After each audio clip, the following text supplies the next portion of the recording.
다 함께 사도신경으로 우리의 신앙을 고백하겠습니다. 나는 전능하신 아버지 하나님, 천지의 창조주를 믿습니다. 나는 그의 유일하신 아들 우리 주 예수 그리스도를 믿습니다. 그는 성령으로 잉태되어 동정녀 마리아에게서 나시고 본디오 빌라도에게 고난을 받아 십자가에 못 박혀 죽으시고 장사된 지 사흘 만에 죽은 자 가운데서 다시 살아나셨으며 하늘에 오르시어 전능하신 아버지 하나님 우편에 앉아 계시다가 거기로부터 살아있는 자와 죽은 자를 심판하러 오십니다. 나는 성령을 믿으며 거룩한 공교회와 성도의 교제와 죄를 용서받는 것과 몸의 부활과 영생을 믿습니다. 아멘. 찬송가 269장 함께 찬양하겠습니다. 269장 함께 찬양하겠습니다. 그 참혹한 십자가에 주 달려 흘린 피 샘물같이 늘 흘러서 죄 씻어주시네. 값없어도 다 나와서 내 죄를 고하면 흰 눈보다 더 희도록 참성 열어드리. 나 믿노라 그 보혈 공로를 흠없어도 피 흘리사 날 구원하셨네. 저 흉악한 한강도는 제 죄를 깨달아 죄 없으신 주 예수를 구주로 믿었네. 내 지은 죄 흉악하나 주 예수 믿으며 용서받은 강도같이 곧 구원받으리. 나 믿노라 그 보혈 공로를 흠없어도 피 흘리사 날 구원하셨네. 온 백성의 죄 사하신 하나님 어린 양 그 십자가 지심으로 온 인류 구했네. 저 영원한 새 나라에 다 같이 모여서 금 검은고 한 곡조로 새 노래 부르리. 나 믿노라 그 보혈 공로를 흠없어도 피 흘리사 날 구원하셨네.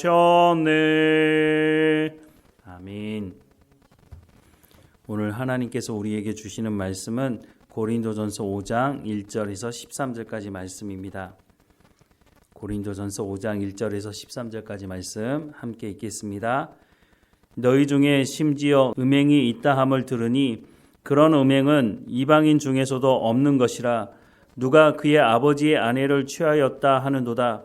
그리하고도 너희가 오히려 교만하여져서 어찌하여 통한이 여기지 아니하고 그 일 행한 자를 너희 중에서 쫓아내지 아니하였느냐.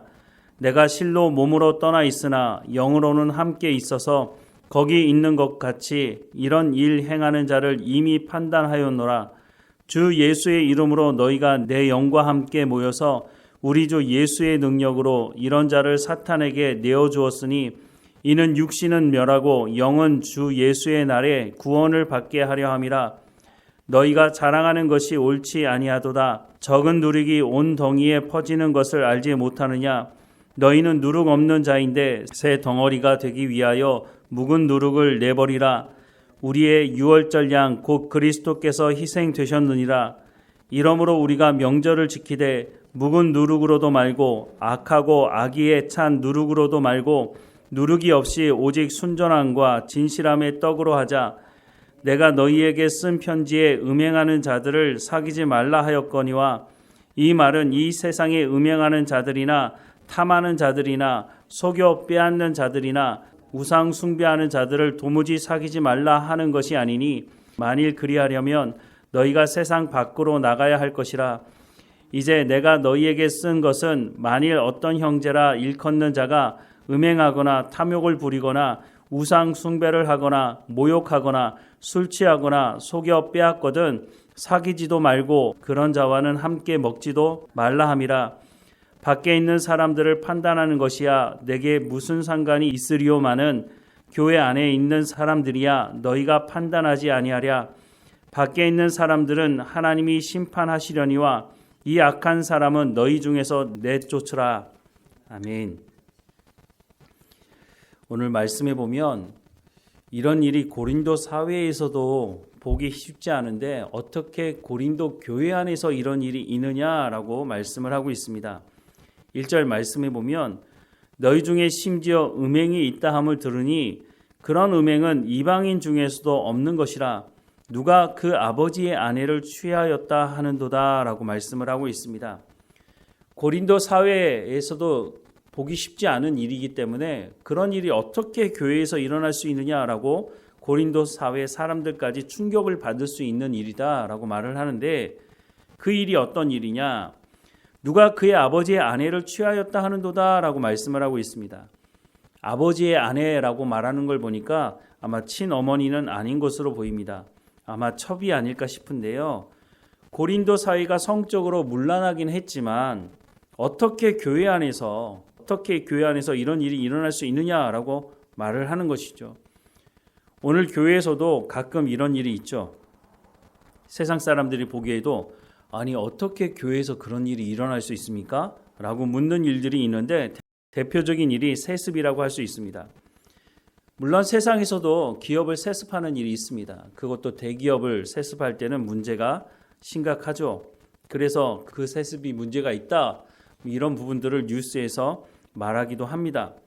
그런데 교회에서 뭐라고 말합니까? 교회의 머리가 예수님이라고 말하는 그 사람들 안에서 어떻게 교회를 세습할 수 있느냐? 세습을 한다는 것이 물론 교회가 너무 어려워서 담임 목사를 청빙할 수가 없는 상황에서 세습이 이루어질 수도 있죠. 제가 아는 어떤 목사님 중에서도 그런 경우가 있는데 그런 세습을 말하는 것은 아니죠. 대형 교회에서 권력을 가지고 재정적으로 풍성한 그런 교회에서 자기의 자녀에게 교회를 물려주는데 이유가 뭡니까? 자기가 가지고 있는 그 권력과 그 재정적인 영향력을 손에서 놓고 싶지 않은 것 아닙니까? 누가 뭐라 그래도 그것은 문제가 있는 것이죠. 그런데 이런 일을 행할 때 교단의 헌법도 무시하고 편법을 사용하고 자신들과 관련된 사람들을 동원해서 이 세습을 합법화 시키려고 하는 사람들이 있다고 하는 것이죠. 이것이 문제가 되니까 심지어는 공영방송 뉴스에까지 이 세습의 문제를 다루는 것을 볼 수가 있는 것입니다. 아마 바울이 이 모습을 봤다면 이런 일이 이방인 중에서도 없는 것인데 라고 책망을 하지 않을까 싶은 생각을 합니다. 그런데 이런 문제를 일으킨 사람들의 공통점이 있다고 말씀을 하고 있는데 2절 말씀을 보면 그리하고도 너희가 오히려 교만하여져서 어찌하여 통한이 여기지 아니하고 그 일 행하는 자를 너희 중에서 쫓아내지 아니하였느냐라고 말씀을 하고 있습니다. 세상에서도 보기 쉽지 않은 일이 교회에서 일어나는 것을 보면서 너희가 어떻게 그 사람들을 그냥 내버려 두느냐라고 말하면서 이렇게 문제를 일으킨 사람이나 교회 안에서 이것을 권징 삼지 않는 사람들이나 공통점이 있다고 말씀을 하고 있는데 그것이 바로 교만이다라고 말씀을 하고 있습니다. 교만한 사람이 특징이 있죠. 교만한 사람들은 자기 주장은 맞지만 다른 사람들의 주장은 틀리다고 말하는 것이죠. 자신이 말하는 것은 맞고 다른 사람들이 말하는 건 다 틀렸다. 그렇게 말하는 사람들, 그러니 하나님의 말씀을 듣겠습니까? 자신의 생각과 맞지 않으면 하나님의 말씀도 다 틀렸다고 말하는 사람들입니다.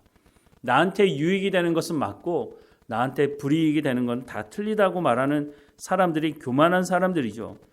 이런 사람들에 대해서 권징을 하지 않는 그 교회도 교만하다라고 말하고 있습니다. 하나님의 말씀에 순종하지 않고 죄를 짓는 사람들을 교회에서 그냥 내버려 두라고 말하고 있습니까? 그렇지 않죠. 예수님도 분명히 그런 사람들을 향해서 권징하라고 말씀을 하고 있습니다. 앞서 우리가 봤지만 교회에 분쟁을 일으키고 화를 나누었던 사람들의 특징도 교만함이었습니다. 그 사람들도 자기 주장이 맞다고 생각을 하고 편을 가르는 것이죠. 내 말을 듣는 사람들을 모아서 다른 사람들에게 공격하는 데 사용하는 사람들이 바로 교만한 사람들이었다고 하는 것이죠. 그런데 참 이상하죠. 이렇게 교만한 사람들은 하나님의 말씀을 듣지 않는데 물론 자기 주장이 맞다고 생각을 하긴 하지만 거짓 복음에는 어떻게 그렇게 쉽게 거짓 복음을 받아들이는지 참 놀라울 정도입니다. 저도 목회를 하는 현장에서 이런 일들을 감적적으로 직접적으로 경험하게 되는데요. 아무리 하나님의 말씀을 가르치고 아무리 하나님의 말씀을 듣고 회개하고 돌이키라고 말해도 듣지 않습니다. 심지어는 하나님의 말씀을 전하는 목회자를 직접적으로 공격하기도 하죠. 하나님의 말씀을 전하는 목회자를 공격하는 것에 대한 두려움이 전혀 없습니다. 하나님의 말씀도 듣지 않은데 하나님을 두려워하는 마음이 있겠습니까? 바울은 이런 사람들에게 권징할 것을 말하고 있습니다. 왜냐하면 썩은 부분을 도려내지 않으면 다른 부분까지 썩어 들어갈 수 있기 때문에 고린도 교회를 향해서 이런 사람들을 교회에서 출교시키라고 말하고 있는 것이죠. 왜 권징하지 않고 이런 일을 덮어둘까요? 왜 고린도 교회는 이런 사람들을 향해서 권징하지 않고 교회에서 출교시키지 않고 그냥 덮어두었을까요? 어쩌면 이런 사람들이 교회에서 상당한 영향력을 미치는 사람이었을지 모르겠습니다. 오늘 교회에서도 마찬가지인데요. 보통 이런 사람들이 어떤 사람들이냐? 교회에서 헌금을 많이 하는 사람일 가능성이 높습니다. 그래서 분명히 이것이 문제가 있는 것임에도 불구하고 그것에 대해서 권징을 하지 않습니다. 왜냐하면 권징하면 기분 나쁘다고 생각하고 교회를 떠날 가능성이 많으니까. 교회를 떠나게 되면 당장 교회에 헌금을 많이 하는 사람이 헌금을 하지 않으면 교회에 재정적인 타격이 있지 않겠습니까? 특별히 많은 사람들이 모이지 않는 교회에서는 더 그럴 수도 있지 않을까 하는 생각을 해보게 됩니다. 그래서 분명히 이것이 죄이고 그냥 내버려 두면 저 사람에게 큰 문제가 있을 뿐만 아니라 다른 성도들에게도 큰 문제가 일어날 수가 있는데 은근슬쩍 넘어가는 경우가 있다고 하는 것이죠.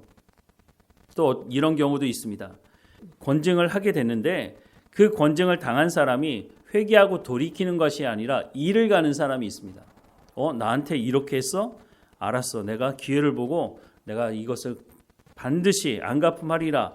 그렇게 생각을 하다가 결국은 담임 목사나 나를 권징했던 장로나 이런 사람들의 꼬투리를 잡아서 결국은 교회를 혼란스럽게 만들고 심지어는 교회에서 그 장로나 목사를 쫓아내는 일도 있는 것을 보게 됩니다.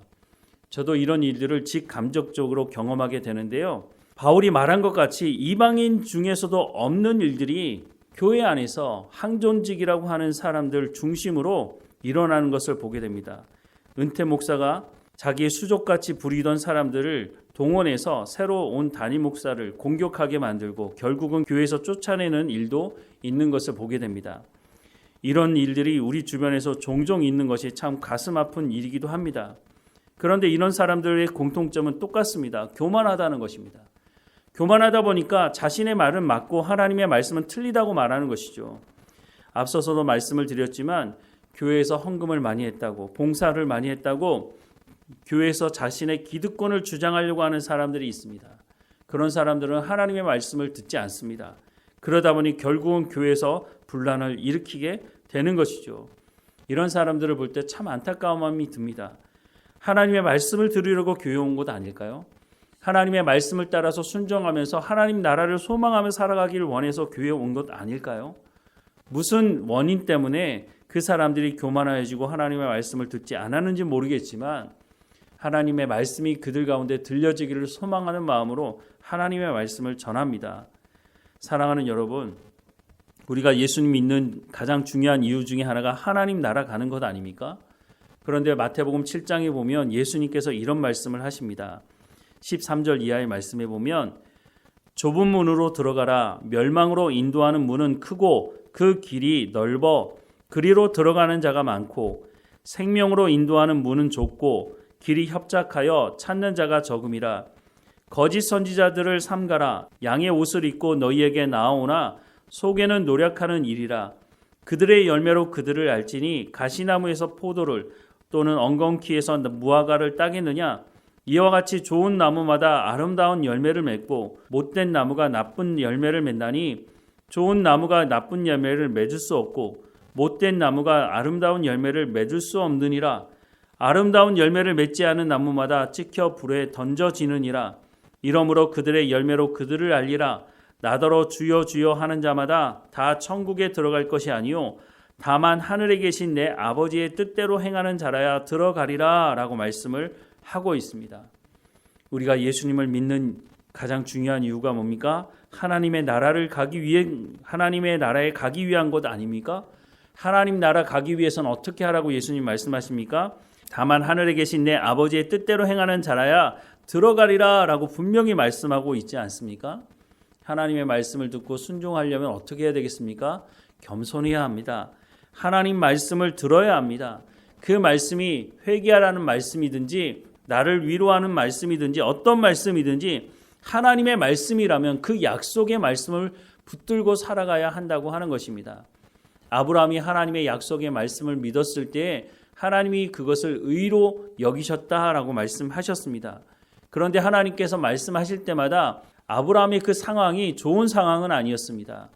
하지만 그 상황이 어떠하든지 간에 하나님께서 그렇게 말씀하신다면 내 가운데 아무것도 보여지지 않고 잡혀지는 것도 없고 내 가운데 감정적으로 내가 이것을 정말 믿어야 되나? 이런 생각이 드는 그런 상황이라 할지라도 하나님의 말씀이라면 온전히 붙들고 나갈 때 하나님께서 그 사람에게 복을 주신다 말씀을 하고 있지 않습니까? 그런데 하나님께서 복을 주시고 나서 믿으라고 말하는 것이 아니라 믿으면 복을 주겠다고 말씀하고 있다고 하는 것을 기억해야 하는 것입니다. 그러니까 겸손해야죠. 겸손하지 않으면 하나님 말씀 들을 수 없습니다. 아무리 내 죄에 대해서 지적하고 건징하면서 자숙하라고 말해도 그것이 죄인 것을 알아야 우리가 그것을 받아들일 수 있지 않겠습니까? 그런데 어떤 사람이 받아들일 수 있습니까? 겸손한 사람이 받아들일 수 있다고 하는 것이죠. 사랑하는 여러분, 우리가 주님 나라 갈 때까지 주님 말씀 앞에서는 늘 겸손해야 합니다. 그 말씀이 어떤 말씀이든지 하나님께서 내 가운데 하시는 말씀이라면 들어야 하는 것이죠. 그래야 우리가 하나님의 나라를 이 땅에서부터 살아갈 수가 있는 것입니다. 어떻게 진리가 우리를 자유케 하고 세상이 줄 수 없는 평안함을 누릴 수 있습니까? 하나님 말씀을 듣고 순종해야 우리가 자유도 누릴 수 있고 주님 주시는 평안도 누릴 수가 있다고 하는 것입니다. 고린도 교회 안에 일어났던 이 일을 보면서 우리가 섬기는 교회 안에서도 혹시나 이런 일이 일어났을 때, 이와 비슷한 일이 있을 때에 오늘 본문의 말씀을 우리 마음에 깊이 새겨야 할 것입니다. 교회의 생명을 살리는 일이 어떤 일인지를 하나님 말씀을 중심으로 우리가 듣고 순종한다면 주님 나라 오시는 날까지 우리가 주님 나라를 누리며 살아가는 삶이 될 수 있을 것입니다. 이 말씀을 우리 마음에 깊이 새기고 우리가 한 공동체로 모여서 하나님께 예배하는 공동체로 부르셨는데 하나님이 기뻐하시는 교회로 늘 성장해가는 우리 교회가 되기를, 모든 성도가 되기를 주님의 이름으로 축원합니다. 기도하겠습니다. 사랑하는 하나님, 다만 하늘에 계신 내 아버지의 뜻대로 행하는 자라야 하나님의 나라에 들어갈 수 있다고 말씀하시는 이 말씀을 우리 마음에 새기게 하시고, 하나님, 우리가 한 공동체로 모여 예배할 때 연약함을 가지고 죄 가운데 빠져있는 성도가 있다면 서로 권면하며 우리가 함께 하나님의 나라를 이루어갈 수 있는 공동체로 불러주셨으니 한 사람도 예외 없이 모두가 다 하나님의 나라에서 우리가 함께 즐기며 함께 주님을 찬양하는 자리에 쓸 수 있도록 하나님 우리를 인도하시고 늘 날마다 성령의 충만함으로 각 사람 가운데 하나님의 인도하심을 경험할 수 있도록 인도해 주옵소서. 오늘도 우리 가운데 맡겨진 모든 일에 충성을 다할 수 있도록 하나님, 우리 가운데 근심하고 걱정하는 모든 문제를 하나님 앞에 내려놓사오니 하나님 감당해 주시고 우리는 오직 주의 말씀을 듣기를 사모하며 순종하는 삶을 통해서 성령의 열매를 맺어가는 우리의 삶의 현장이 될 수 있도록 하나님 인도해 주옵소서. 그래서 우리의 삶을 통해서 하나님의 영광이 드러나게 하시고 우리가 복음을 증거하는 복음의 통로 역할도 감당할 수 있도록 늘 인도해 주옵소서. 늘 하나님을 찬양하며 감사하는 삶이 될 수 있도록 뒤를 돌아볼 때마다 하나님께서 우리를 여기까지 인도하셨다고 고백하며 감사하며 겸손하게 하나님 말씀 가운데 나가는 우리의 삶이 될 수 있도록 인도해 주옵소서. 오늘도 하나님을 찬양하는 삶이 되게 하실 하나님께 감사드리고 예수 그리스도 이름으로 기도드립니다. 아멘. 하늘에 계신 우리 아버지, 아버지의 이름을 거룩하게 하시며 아버지의 나라가 오게 하시며 아버지의 뜻이 하늘에서와 같이 땅에서도 이루어지게 하소서. 오늘 우리에게 일용할 양식을 주시고 우리가 우리에게 잘못한 사람을 용서하여 준 것 같이 우리 죄를 용서하여 주시고 우리를 시험에 빠지지 않게 하시고 악에서 구하소서. 나라와 권능과 영광이 영원히 아버지의 것입니다. 아멘.